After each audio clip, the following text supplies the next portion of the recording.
Hi, everybody. Pastor Cliff Mansley here with the Goodness Gracious podcast, broadcast, webcast, bodycast, fishing cast, armcast, legcast, whatever kind of cast it is. We're glad that you tuned into this episode of Goodness Gracious right out of Grace Community Church in sunny Surprise, Arizona. You still liking the heat here, Phyllis Conover? I do. I love it. You're not missing the snows of upstate New York? No way. Oh my goodness. Friends, I am so thrilled to introduce you to Phyllis today because she and her husband have been ministering spirits for many, many years, and God has blessed us as a church to have them settle in right here in our church community, and we are delighted to have you here today, Phyllis. Thank you so much. And you've been here at Grace Community for how long? Since March. Since March, the very end of March, Yes. 30th, I think. Yeah. And we're so glad to have you here. Thank you. Are you having fun? Yes, part of the choir now, and we've enjoyed the fellowship here, and we're making this our home. Well, we love the fact that you're here and that you're in on the ground floor of the Grace Community Surprise, Arizona Mass Choir. Okay, you know, it's 20 people in the summer, 30 people in a regular in the snowbird season, and it's just going to grow from there. We expect 200 people within the next few years. Good. You'll have to get a bigger sanctuary. So you where did you learn to love singing? Well, I grew up in a very rural school. And from a very early age, I was kind of picked out by the music director, and he had me sing, and had an experience where he had parents come to the auditorium, and he had me sing a little song called "One June Morning," and I had a little daisy that I pulled petals out of, and yeah, it was quite at early age. Oh, that's so sweet. Now, you were born in New York? Yes. Where in New York? Springville, New York, which is about 20, 30 miles south of Buffalo, New York. Ah, so you were south of Buffalo. That means you had warm weather, right? Yeah. No, not quite. Not quite. Many times. Are you a Buffalo Bills fan? I am. Ah, there you go. I There really you go. am.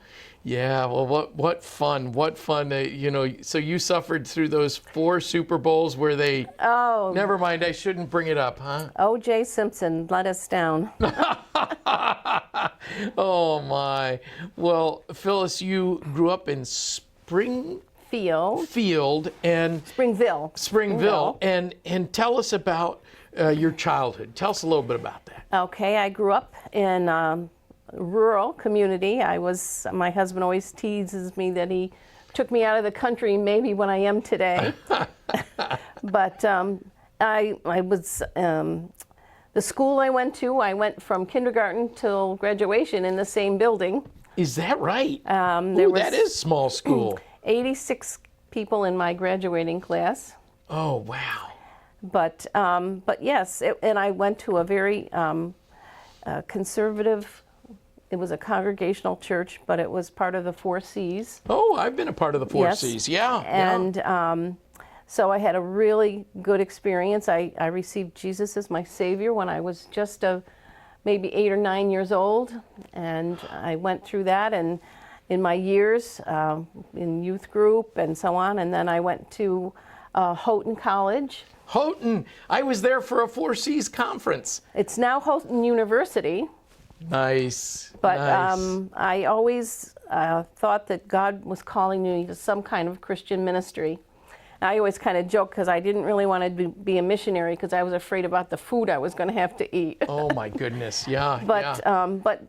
So the Lord did call me to ministry. I married a potential minister, and from there we've served 5 churches. So when you first met Alan, what were your thoughts? What were my thoughts? Yes, do tell. I didn't have bad thoughts about him. That's good. He wore baggy football jerseys and whatever, and but he let me know that God had called him to the ministry, and I was okay with that. So that's a very important It thing is. to make sure your wife is on board, because ministry, contrary to some people's thinking, is not always an easy thing. no, and even when he went to seminary, there were some wives that kind of got in on the after the fact, and weren't too crazy about the idea. So, but I always looked at it as we were doing this ministry together, and God gave me some really good gifts. I have teaching ability and music ability, and I'm good with people, and I love kids, and so it just worked out for the way God wanted it to work. Well, you've certainly been blessed with a great personality. And, that's one of the things that I noticed about you right off. Even though you were a little quiet when we first met, the more I got to know you in Bible study, and I love your biblical knowledge. You're a very thoughtful person, biblically well, speaking. that was part of my teaching. I taught little ones, and I taught adults. I've done several Bible studies and vacation Bible schools, and so I've been able to really use my teaching ability, and I appreciated that. Do you have a favorite moment in your teaching history that just really was fulfilling or funny or frightening? Well, the one thing that I had I taught some adult Bible studies, and they were always saying, you're just so wonderful, you really, and I said, I get out of it just as much as you get out of it, in preparing and so on, and it's kind of a teaching thing for me. And one other thing that for kids, because one of the churches where we were was another small community, so everybody kind of knew who you were, and I did some teaching in the school, the elementary building there, and I can remember walking in the grocery store, and this little child went by with his mother, and he said, "Mommy, that's Mrs. Turnover." Mrs. Turnover. Oh, there you go. Just like, oh boy. That apple turnover. So, but yeah, everybody knew you and knew your kids, the PKs, and I don't know if you experienced that or not, but. You mean with my kids as PKs? Yeah. Yeah, I wasn't a PK. I was putting my heels in for ministry. I was like, that's not for me. Took me a while to kind of figure out that the Lord was calling me in that direction. You want to hear a funny story? Yeah. Talk about your kids. We were in a church where there was like a couch kind of in the back of the church, and I guess they were probably like 6th or 7th or 8th grade kind of at that point. And I was singing in the choir, and of course my husband was preaching, and they would sit in the back there. Well, one Sunday, I had come down from the stage, and I was sitting, so my back was to them. And they had made paper airplanes out of the bulletins, and they were throwing paper airplanes in the back of the church. Oh. Well, I can't believe anybody would do such a thing. That didn't settle too good with, and of course I was really kind of stupid because my husband was seeing all of this, and they got some attention after church. Oh, is that right? Well, I shouldn't tell you this, but I'll share a little story too. I know I'm horning in on your time, but I in high school. I would sit in the balcony with my friends, and of course we were bored out of our gourds, but it was a big downtown church, and we would put on the ledge of the balcony these paper airplanes that we would make, and we just slowly tap them little by little until finally, there one would go. And one went down and landed right in my English teacher, Mrs. Vesley's bee bonnet hairdo, who was down below, and everybody was shocked and mortified. Anyway, there's my story. I'm sticking with it. So it was all easy peasy lemon squeezy being a pastor's wife? No, it was not always that way. I can remember there was one of our parishioners. She was a person who spoke her mind. Nothing was held back. She'd let you know what she was thinking. And we wanted to change some carpeting in the parsonage. Well, she thought that, she had her own opinions of what she was going to do, and, it got really, and I was angry. Oh. Maybe, it spoke my mind. And then afterwards, I thought, oh, that was not the right one. And the next meeting, I apologized and, gave her. But, I learned that whatever she said, you had to just throw it over your shoulder and move on and realize that, that was Doris, and so. Mm-hmm. Oh, I've met Doris in many different bodies with many different names, and it can be very challenging. Yeah. But on the whole, people were wonderful, and you mentioned my son that passed away, and that congregation just surrounded us with their love. I just was so moved by how gracious and loving and concerned they were for us, and so that being such a difficult time, that really meant a lot to me. So for people who go through deep sorrow, what words would you share with them right now? Your faith is so important. I went through a lot of what if, or why, what if I had done this, or what if I had done that, and my faith brought me through.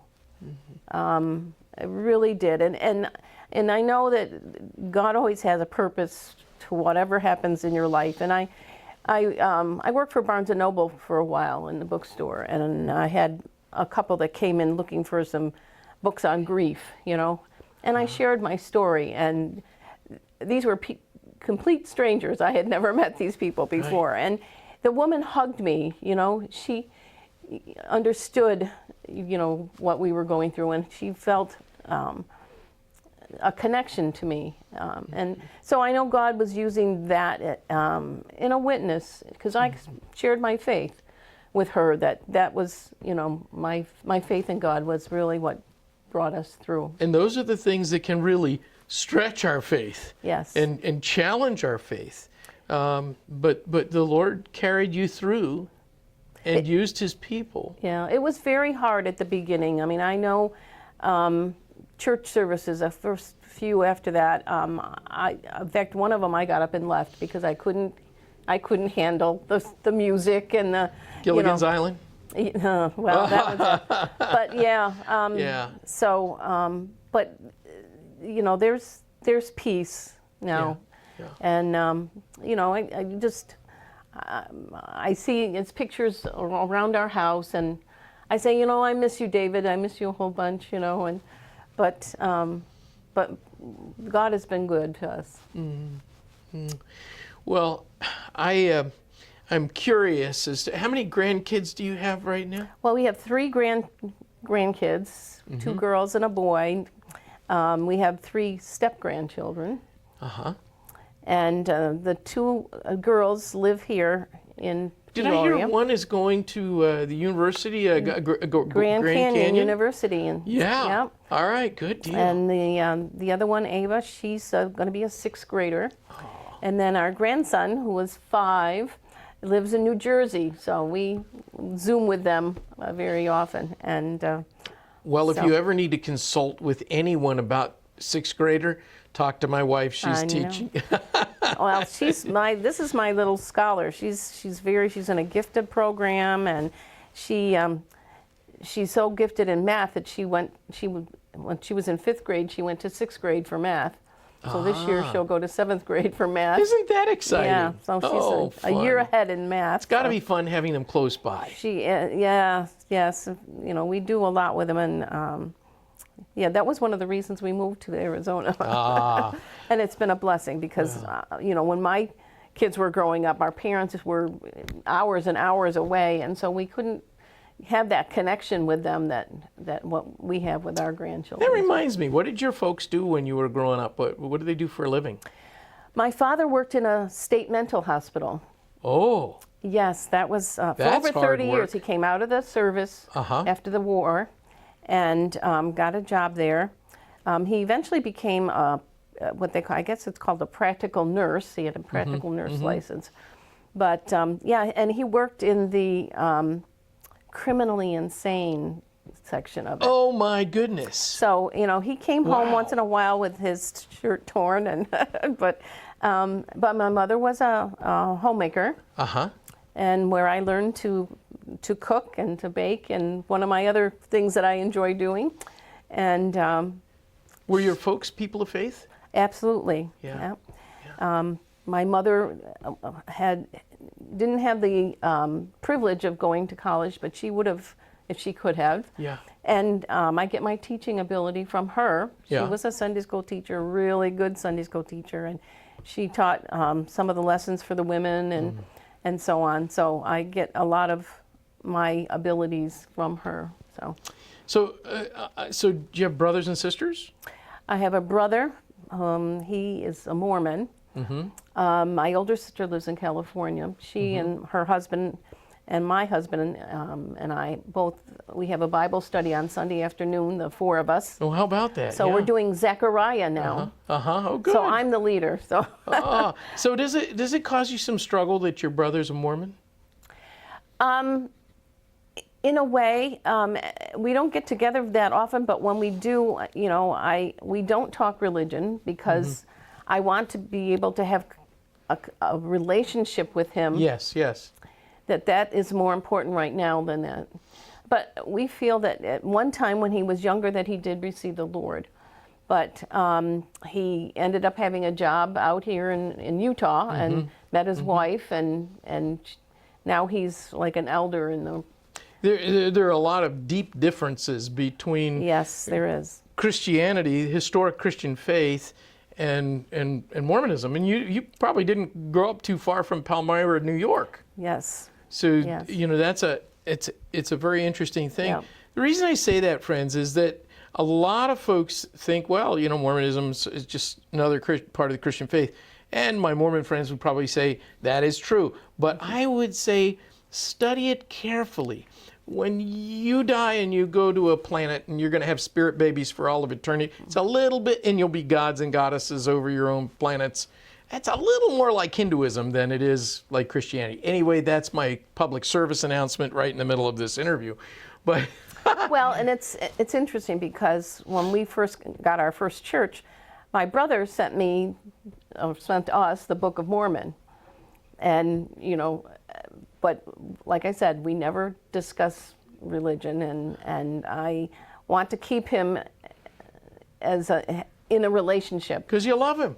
Because if we, you know, got down to brass tacks, you know, that would alienate him and he would cut himself off from us. Well, you know, friends, this is one of the things that is so hard in our culture, where everything has to be divided up so finely. And if we disagree, well, we don't want to be that way. And that's one of the things I love about what Phyllis is saying, that we need to be building bridges in our relationships. And we need to, you know, if the opportunity arises that we can talk about things, then we should talk about things. But we also should be working towards building bridges, and so that the love that Christ has put in us can be shared with everybody, even if they disagree with us. That's right. So I didn't mean to get into a sermon, but No, you know, it just comes that's good. naturally, Phyllis. Yes, I understand that. So was there ever a moment in ministry where you just said, it doesn't get any better than this? Oh, wow.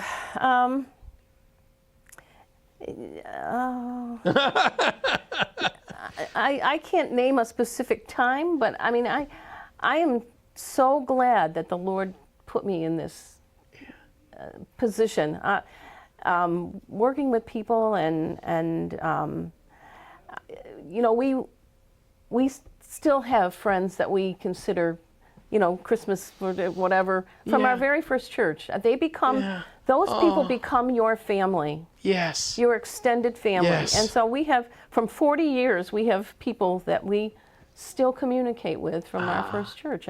And so, like I said, they become your family, and their sorrows are your sorrows, and your joys are your joys. And That's what makes ministry Yeah. wonderful, really is. So Phyllis, if you were to give any words of encouragement to people in our congregation, because you've got people watching right now, Oh, wow. what would you like to share? That God has a plan, has a master plan. We don't know what it is, but we need to be open to whatever that is. And He's given us all gifts and talents, regardless of what, some people I know that have told me they didn't have any, and I said, "You're wrong." and we need to put those to use and have God use us in whatever place He puts us. Sometimes life feels like we're a leaf on the wind, and there's no rhyme or reason. Yeah. Sometimes we learn God's plan looking backwards, and we realize, oh my goodness. Sometimes you pray for a miracle and then it happens and you'll say, "Oh, I can't believe that," and that's happened to us more than once. We moved from one church to another, and I needed to have a job, and I had worked in a Barnes and Noble, and left there and went to another church farther away. And after 4 years or so, 5 years, we came back to that same area, and the position that I had been working in was open, the exact position. And when they re-interviewed me, they said, "Why do you think you should be qualified for this job?" I said, "Because I've done it before." And so, but that was an answer to prayer. I had no idea what I was going to do, and I just walked right back into the same job. Amen, amen. So. Well, Phyllis, I could sit here all day and ask questions, and I love the life that the Lord has given you and the way that He exhibits His glory through you. And I'm so glad that you could join us for this episode of Goodness Gracious. So friends, we're glad that you could tune in today to Goodness Gracious, this podcast, broadcast, webcast, bodycast, armcast, legcast, fishing cast, whatever kind of cast. We're glad that you're here. I hope that you'll throw your arms around Phyllis when you see her at church and say, "I listened to your story and it was so encouraging." Friends, I hope that you truly are encouraged in Christ Jesus. We're all about community here at Grace, and we want people to get to know one another. So make sure that you get to know Phyllis and that she is able to learn your name. In fact, you can test her just like you test the old pastor, because I know that she's a great person to have as a friend. And even though we're kind of at the beginning of our friendship, I can see certain things as a pastor that he's done in other people, and you'll be blessed by a friendship with Phyllis. Well, until we meet again, keep your eyes on the skies, because Jesus is coming back, and we want Him to find us doing what He wants us to do. So until then, God bless you, and we'll see you in the next podcast, broadcast, webcast. You get the picture.